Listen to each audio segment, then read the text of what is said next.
11-year-old Abbiegail Smith, also known as Abbie, was born in Jamaica on October 25, 2005. She moved to the U.S. with her mother and brother in 2007 to Highlands, New Jersey, before settling in Keansburg in 2015. She recently finished 5th grade and attended Joseph Boger Middle School. She was described as a lovely little girl, a gentle soul, and peacemaker by those who knew her. To her mother, she was her best friend, as they were always seen hip to hip. She described Abbie as a fun-loving child who enjoyed animals and playing dress-up.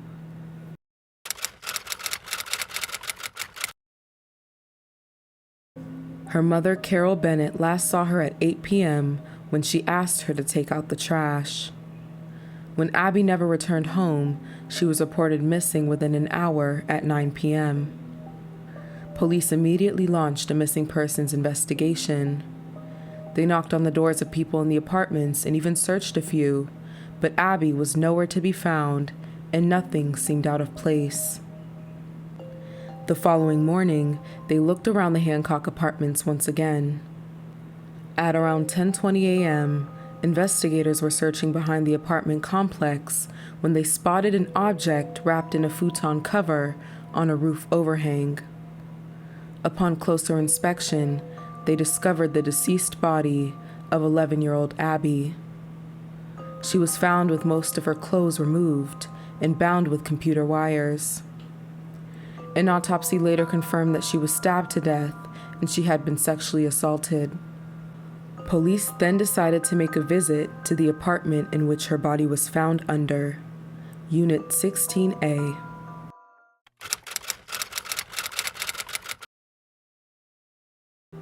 They searched this apartment just the night before and found 18-year-old Andrea Zarazzo alone. However, they didn't find Abbie there.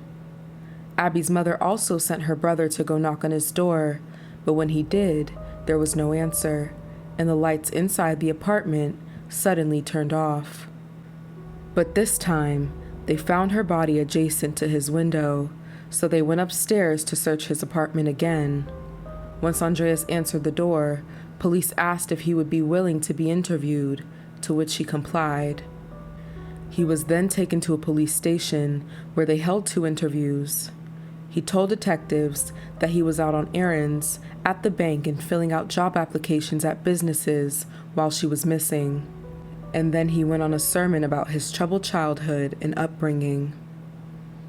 For a second, Andreas was not considered a suspect whatsoever. He didn't have any idea that Abbie's body was even found that morning. That was until detectives got word that a witness came forward who saw him enter his apartment with Abbie the night before.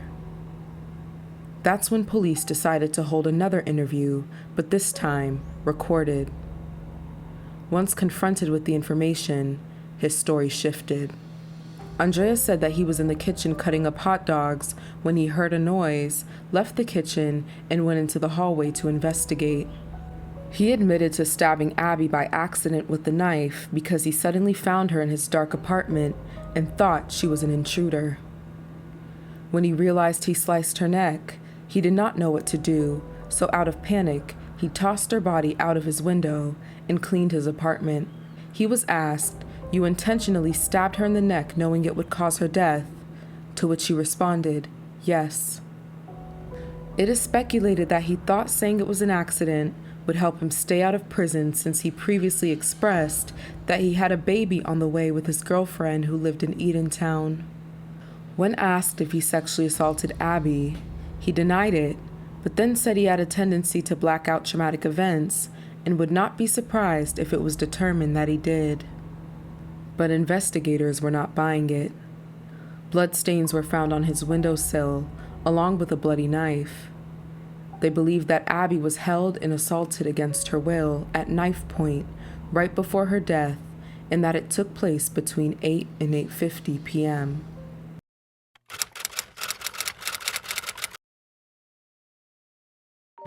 18-year-old Andrea Zarrazzo was born in Orlando, but grew up in Middletown, New Jersey. He moved to Keansburg when he was 16 and lived with his mother just upstairs from Abbie in the same apartment building.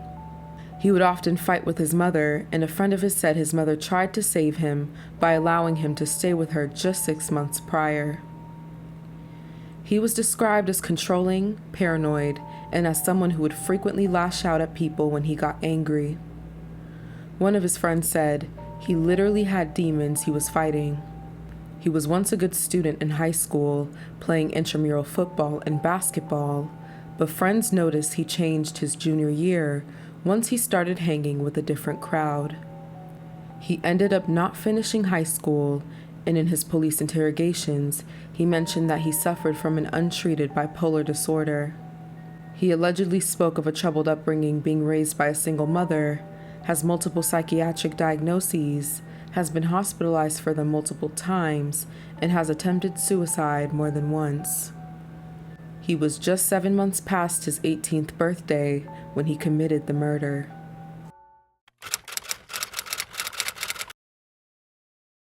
Specifically by hitting her with a knife and causing her death. Count two. The family had not heard until this moment in court how the 11-year-old was murdered. You can't even look at us. My one and only daughter. His trial was set for March 5th, 2019. He was charged with first-degree murder, 3 counts of first-degree aggravated sexual assault, and fourth-degree unlawful possession of a weapon. Initially, he pleaded not guilty on October 23, 2017, but changed his plea to guilty just 5 days before his trial. He was convicted in 2021 and will have to serve 63 years and 9 months in prison before he can be considered for release on parole. He will likely be over 80 years old, and if he is ever released, he would have to register as a sex offender and be under Megan's Law and parole supervision for the rest of his life. But as of this year, it's looking like he might have a second shot for another trial.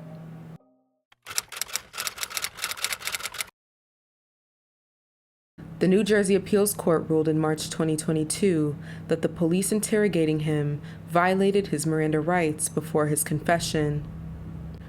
Some issues stated in the appeals court decision are: when police first brought Andreas to the Keansburg Police Department for questioning, they never told him he was free to leave, to get up to use the restroom, or to make a phone call. It appears he was not under arrest at this time and was simply being questioned by the police. He was then taken to an interview room where 2 officers questioned him for nearly an hour and a half, but did not advise him of his Miranda rights. It was during that interview that Andreas told police he suffered from mental health issues and that he had attempted suicide in the past. It was not until police began a second interview that they then read Andreas his Miranda rights.